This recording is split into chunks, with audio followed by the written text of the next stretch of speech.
नमस्कार मित्रों, आध्यात्मिक ज्ञानकोश में आपका स्वागत है। गरुड़ पुराण श्रृंखला के भाग 8 में हम जानेंगे मृत्यु के बाद आत्मा के साथ न्याय कैसे होता है, यमदूत कौन होते हैं और चित्रगुप्त किस प्रकार हर मनुष्य के कर्मों का लेखा रखते हैं। प्राचीन ग्रंथ गरुड़ पुराण में बताया गया है यमदूतों का कार्य, धर्मराज यमराज का न्याय, चित्रगुप्त का कर्म लेखा, स्वर्ग नरक और पुनर्जन्म का निर्णय। यह ज्ञान हमें सिखाता है कि जीवन में किए गए हर कर्म का परिणाम अवश्य मिलता है। वीडियो अंत तक देखें और कमेंट में लिखें, कर्म का न्याय निश्चित है। गरुड़ पुराण भाग 8, यमदूत यमराज और चित्रगुप्त का न्याय। क्या सच में यमदूत आत्मा को लेने आते हैं? यमराज कैसे तय करते हैं कि किसे स्वर्ग मिलेगा और किसे नरक? और चित्रगुप्त का कर्म लेखा क्या होता है? आज हम जानेंगे मृत्यु के बाद होने वाले न्याय का रहस्य, जैसा वर्णित है गरुड़ पुराण में। गरुड़ जी का प्रश्न। गरुड़ जी ने भगवान विष्णु से पूछा, हे प्रभु, जब आत्मा यमलोक पहुंचती है तब उसके कर्मों का निर्णय कैसे किया जाता है? भगवान विष्णु ने बताया, यमलोक में न्याय की एक व्यवस्था है। एक यमदूत कौन होते हैं? यमदूत धर्मराज के दूत होते हैं। उनका कार्य है मृत्यु के समय आत्मा को शरीर से अलग करना, आत्मा को यमलोक तक ले जाना, उसे न्याय के लिए प्रस्तुत करना। गरुड़ पुराण के अनुसार पापी व्यक्ति के लिए यमदूत भयानक रूप में दिखाई देते हैं, जबकि पुण्य आत्मा के लिए वे शांत और सौम्य प्रतीत होते हैं। दो यमराज कौन हैं? यमराज को धर्मराज भी कहा जाता है।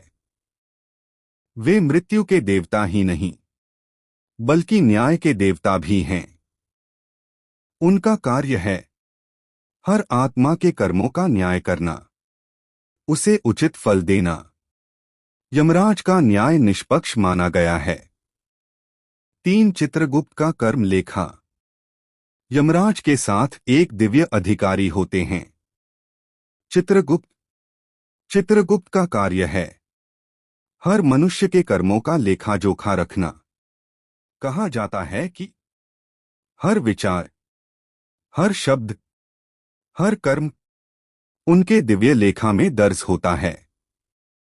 जब आत्मा यमलोक पहुंचती है तो चित्रगुप्त वही लेखा प्रस्तुत करते हैं। 4 न्याय कैसे होता है? जब आत्मा यमराज के सामने आती है, एक चित्रगुप्त कर्मों का विवरण पढ़ते हैं। 2 पाप और पुण्य का संतुलन देखा जाता है। 3 उसी के आधार पर निर्णय होता है। संभव परिणाम, स्वर्ग, नरक, पुनर्जन्म। 5 क्या न्याय से बचा जा सकता है? गरुड़ पुराण का उत्तर स्पष्ट है, नहीं।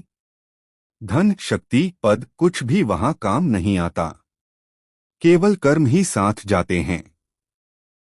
6 क्या अच्छे कर्म बचा सकते हैं? हाँ, गरुड़ पुराण कहता है, दान, सेवा, सत्य, भक्ति, करुणा, ये सब आत्मा की रक्षा करते हैं। मुख्य शिक्षा। गरुड़ पुराण का संदेश, कर्म छिपते नहीं, न्याय निश्चित है, धर्म ही सुरक्षा है।